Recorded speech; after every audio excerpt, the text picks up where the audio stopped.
Assalamualaikum warahmatullahi wabarakatuh. Alhamdulillahirabbil alamin. Allahumma shalli ala sayyidina Muhammad wa ala ali sayyidina Muhammad. Sekarang ini saya mau berbagi tentang petunjuk. Jadi kisah nyata seorang hamba yang nanti dikaitkan dengan penjelasan secara ilmu ma'rifatullahnya. Channel ini biasanya ketika berbagi tentang suatu kisah itu dengan harapan bisa mengedukasi umat Islam pada khususnya. Karena channel ini ingin mengamalkan apa yang Allah anjurkan di dalam surat An-Nahl ayat 125, di mana Allah Subhanahu wa taala berfirman, "Serulah manusia kepada jalan Tuhanmu dengan hikmah dan pengajaran yang baik." Dan juga channel ini ingin mengamalkan apa yang dianjurkan Nabi kita, Nabi Muhammad SAW, yang diriwayatkan Al-Bukhari dan Muslim, di mana beliau bersabda, "Berilah kemudahan dan jangan mempersulit, berilah kabar gembira dan jangan membuat mereka lari."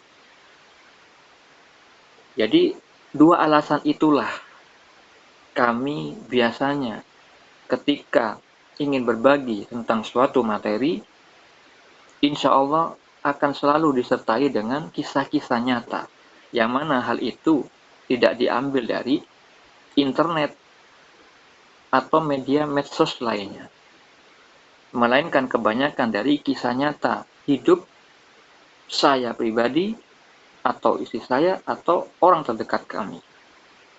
Ya. Tetapi bisa juga saya mengambil tentang berita yang umum yang sudah tersebar sebagai pelengkapnya, di mana seperti hanya tema yang hari ini mau saya angkat, yaitu diantar Allah ke JNE dengan goib. Untuk melengkapi tema ini, selain saya akan menceritakan kisah tentang seorang hamba yang nantinya terkait dengan tema itu,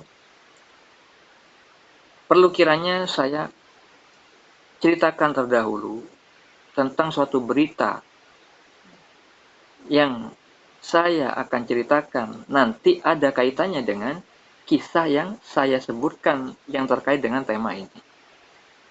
Jadi, melihat berita di YouTube, ada seorang perempuan yang masih SMP yang biasanya berangkat ke sekolah diantar orang tuanya naik mobil.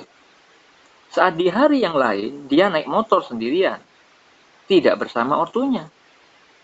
Naasnya, pelajar itu menuju sekolahnya memakai peta Google atau Gmaps, yang mana itu memakai rute yang biasanya dipakai mobil ketika berangkat bersama orang tuanya. Akhirnya, peta Google itu mengarahkan pelajar itu ke jalan tol, dan akhirnya terjadilah kecelakaan. Jadi sudah banyak kejadian yang dialami saudara-saudara kita, atau mungkin di luar sana, di luar negeri, yang memakai sarana petunjuk melalui peta Google atau Google Map atau Gmaps.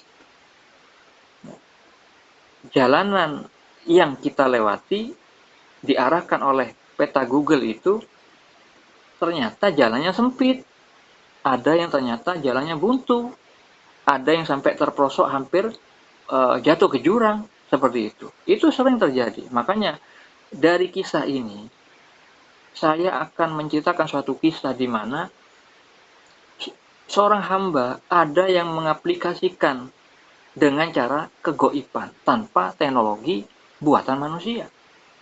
Ya. Lalu seperti apa ya, kisahnya? Jadi ada yang namanya si Fulan, bukan nama yang sebenarnya. Ya.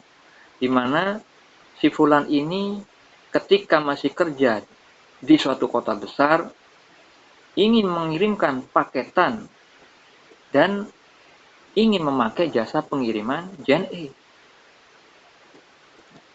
Tapi karena si fulan ini tidak tahu di mana keberadaan JNE di dekat kos-kosannya itu, maka fulan akhirnya meminta tolong kepada Allah Subhanahu wa taala yang Maha Gaib, yang Maha mengetahui segala apa yang ada di muka bumi ini, supaya menunjukkan kepada si fulan di mana letak keberadaan JNE itu, dengan keyakinan bahwa Allah pasti memberikan petunjuk kepada si fulan.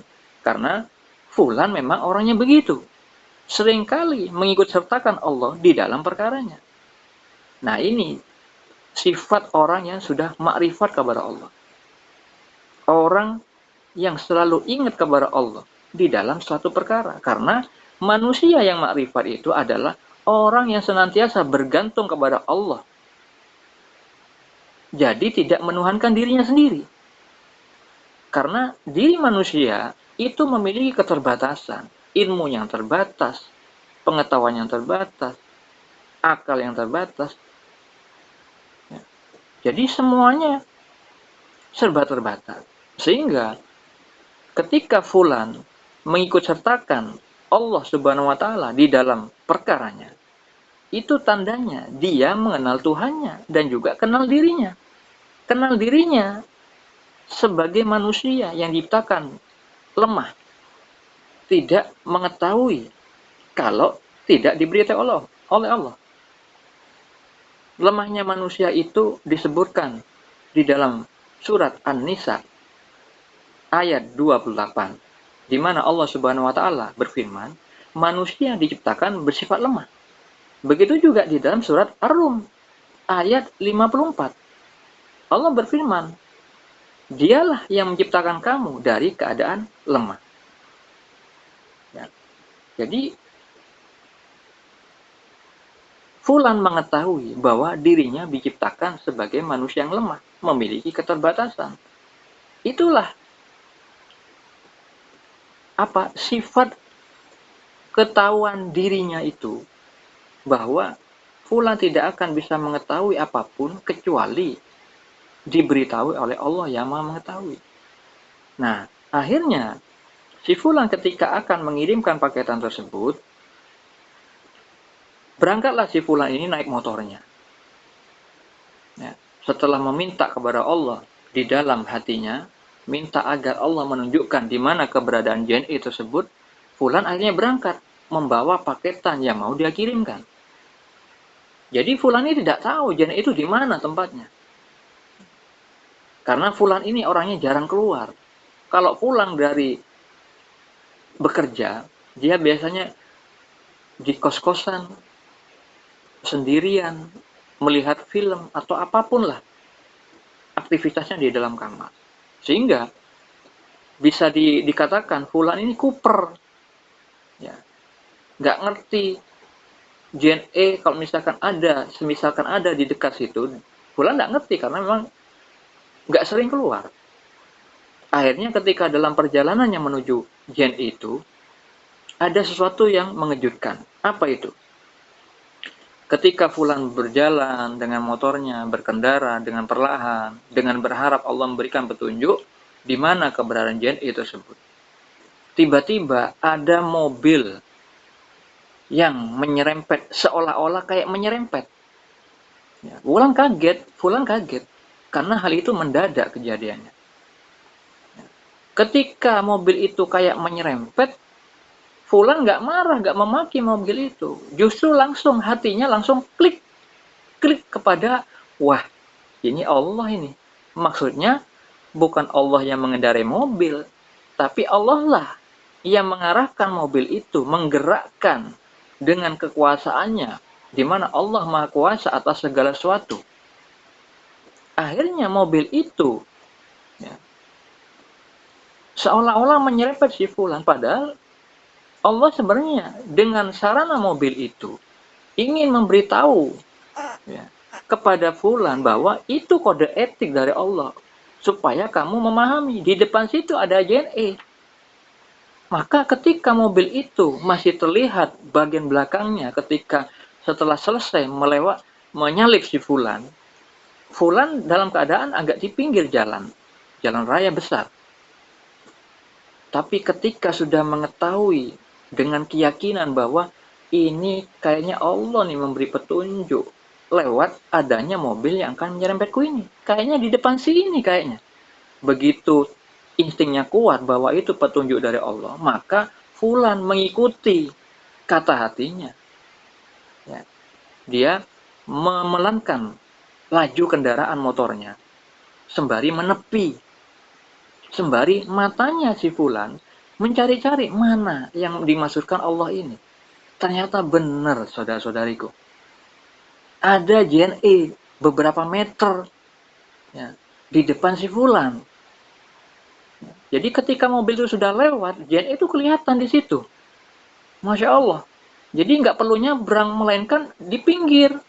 Pas di area fulan mengendari motornya. Akhirnya fulan takjub. Di dalam hatinya, wah benar alhamdulillah. Segala puji bagi Allah. Yang memang pantas dipuji. Akhirnya fulan mengirimkan paketan yang dibawanya dan akhirnya fulan selamat dari kebingungan, selamat dari ketidaktahuan, mungkin bisa kesasar kalau misalkan seorang itu tidak memahami bahwa petunjuk dari Allah ya, seperti halnya itu divisualkan seperti mobil seolah-olah kayak menyerempet. Coba kalau itu orang awam tidak makrifat kepada Allah, pastilah terhijab dari memandang kepada Allah. Mata hatinya nggak tembus melihat bahwa itu kode etik, ya, kode etik dari Allah. Itulah petunjuk. Allah mengarahkan kamu kepada apa yang kamu tanyakan tadi, apa yang kamu mintakan tadi kepada Allah. Jadi kalau misalkan orang awam, buta mata hatinya, dia mata lahirnya melihat mobil yang mau menyerempet, dia tetap akan melihat mobil, tidak akan tembus kepada Allahnya. Dia tidak mungkin fana kepada Allahnya. Dia hanya melihat asbab-asbabnya saja. Sehingga kebanyakan orang-orang awam atau orang yang buta mata hatinya, dia tidak mengetahui mana itu petunjuk di muka bumi ini. Yang sebenarnya Allah tuh seringkali menyebar petunjuknya dengan berbagai macam cara, dengan berbagai macam rupa. Nah, jadi kalau misalnya orang awam mengalami hal seperti itu, kebanyakan mungkin akan mengumpat. Mungkin dia akan berkata, "Weh, dasar sok kaya. Emang nih jalan punya kakek lu? Emang ini jalan punya nenek moyang lu?" Bisa jadi begitu. Akhirnya, petunjuk yang Allah berikan ya, dengan kejadian itu tidak sampai pesannya kepada orang yang buta mata hati. Untunglah si fulan ya, terbuka mata hatinya dengan memahami bahwa mobil yang akan menyerempet dia itu adalah sarana ya, Allah dalam memberikan petunjuk kepada dirinya. Jadi itu sifat makrifat seseorang. Jika mengetahui apa yang ada di matanya, dalam pandangannya, secara fisik, mata dohirnya melihat mobil kayak menyerempet. Tapi mata hatinya berada di langit. Maksudnya mengetahui pesan dari kerajaan langit, yaitu dari Allah Subhanahu wa Ta'ala, memberikan petunjuk. Akhirnya prasangkanya baik kepada Allah, sehingga menemukan apa yang dituju si fulan. Jadi sudah melupakan asbab tadi, mobil tadi menyerempet, sudah dilupakan karena fokusnya kepada Allah saja, menuju zat yang maha pemberi petunjuk ya.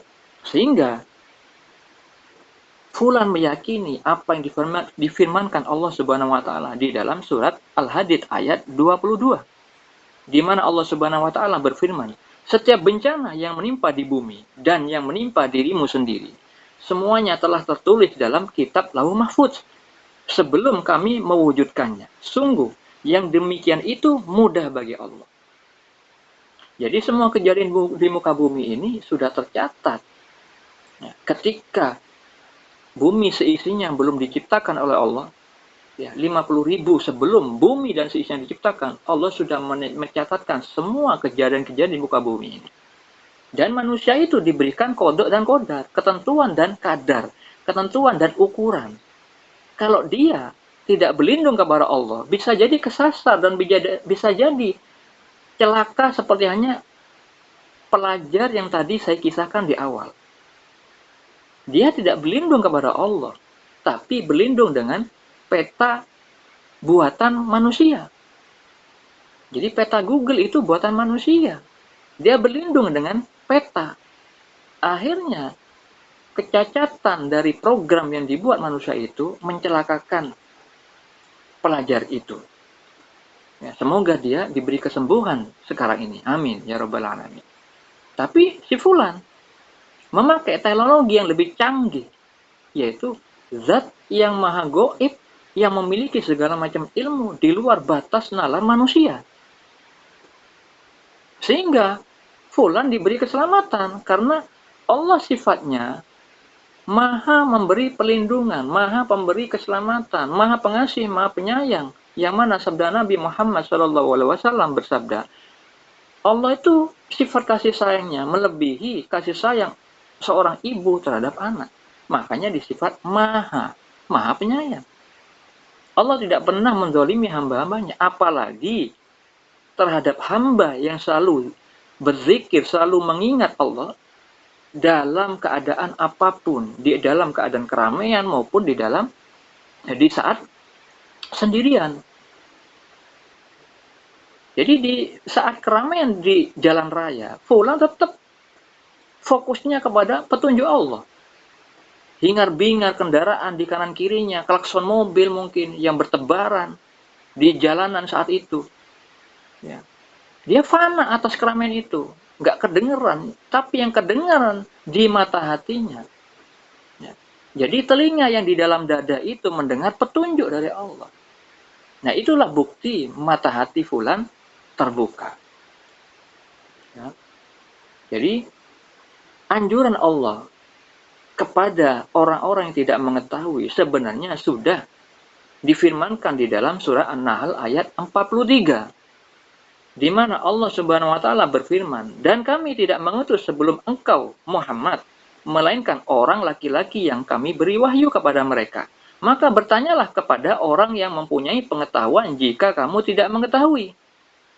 Jadi Allah menganjurkan kepada orang-orang yang tidak punya ilmu pengetahuan, orang-orang yang tidak memiliki suatu pemahaman akan suatu ilmu, maka dianjurkan bertanya kepada orang yang mengetahui. Nah, di Fulan dalam hal ini tidak bertanya kepada manusia, melainkan langsung, direct, menanyakan secara langsung kepada zat yang menciptakan manusia, yang memiliki ilmu di atas ilmu. Ya.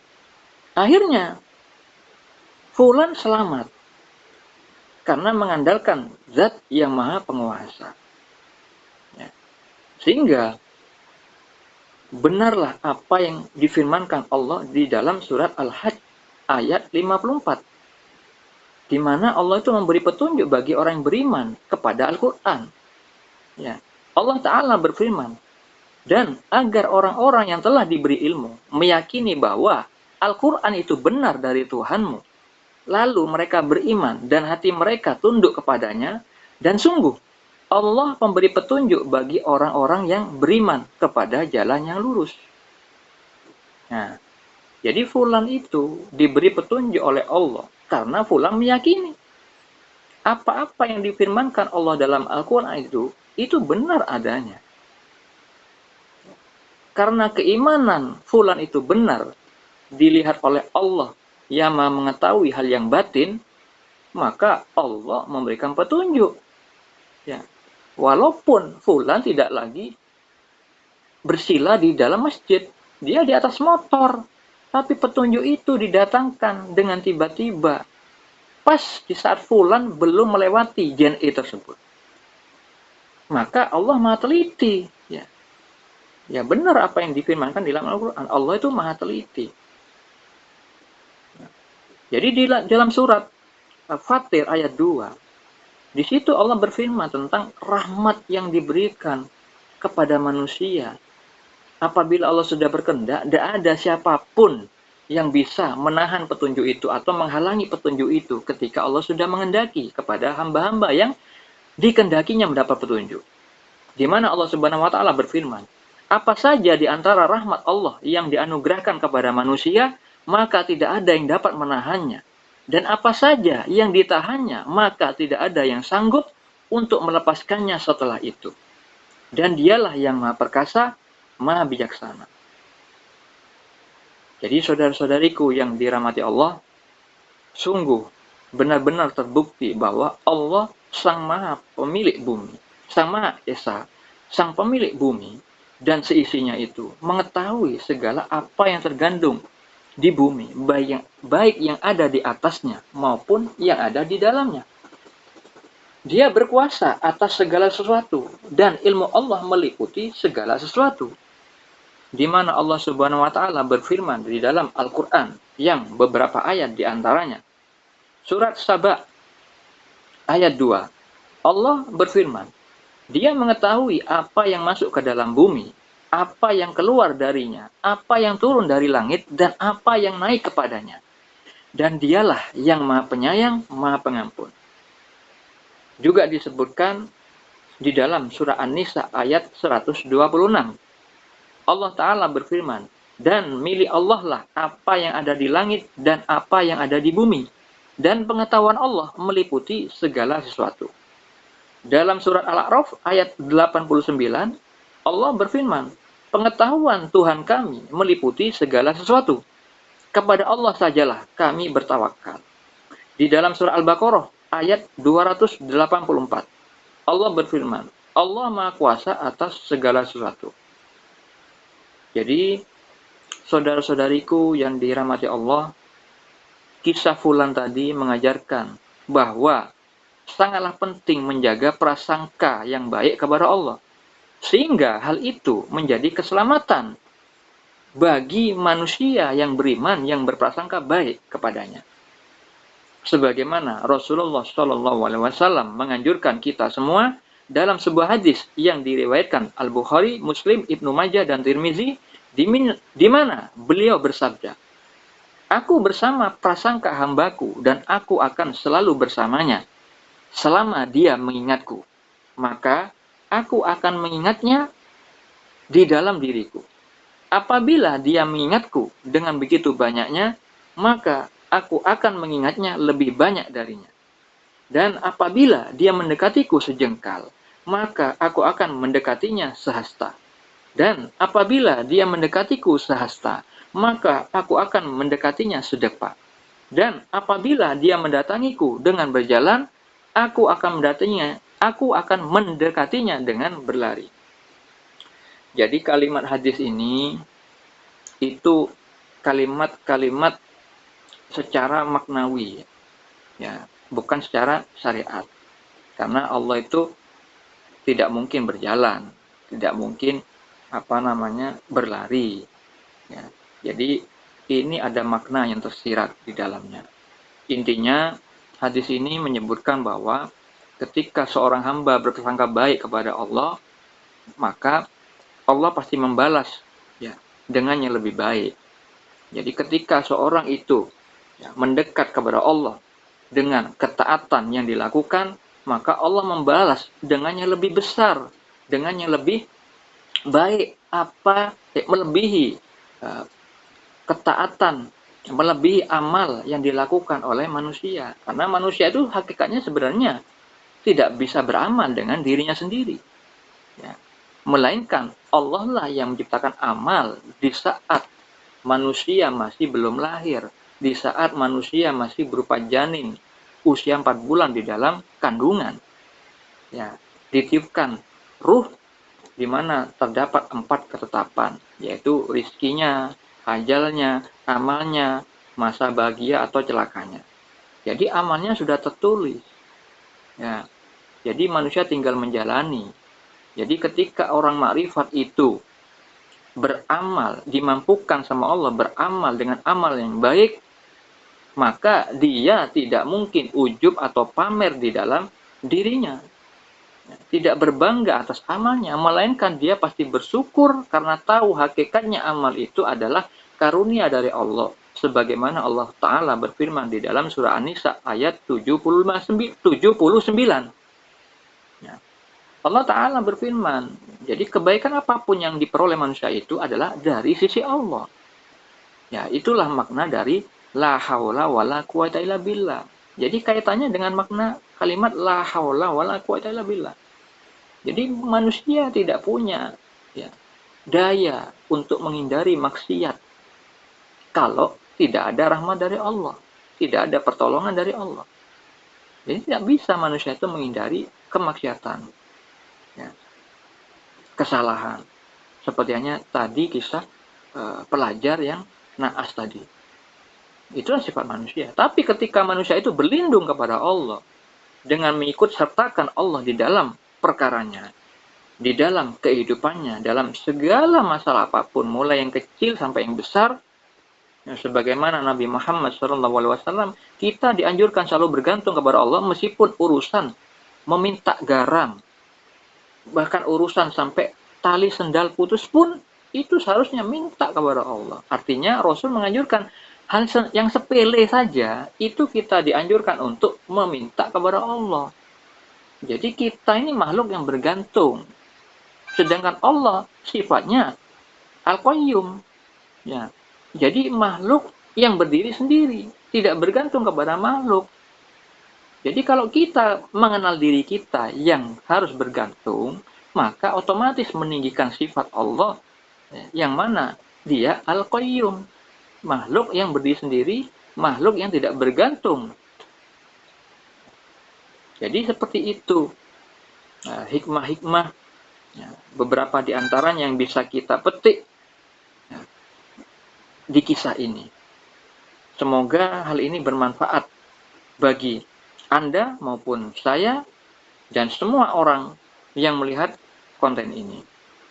Apabila di video ini terdapat kebaikan, kebenaran, maka hakikatnya adalah dari Allah semata-mata. Karena tidak ada orang alim di dunia ini, tidak ada orang yang berilmu di dunia ini, kecuali Allah lah yang menitipkan ilmu itu kepadanya dengan kadar tertentu.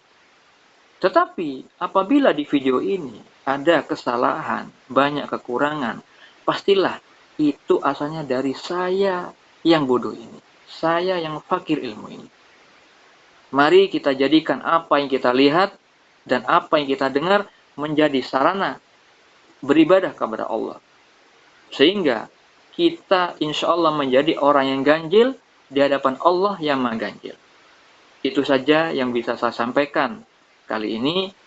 Assalamualaikum warahmatullahi wabarakatuh.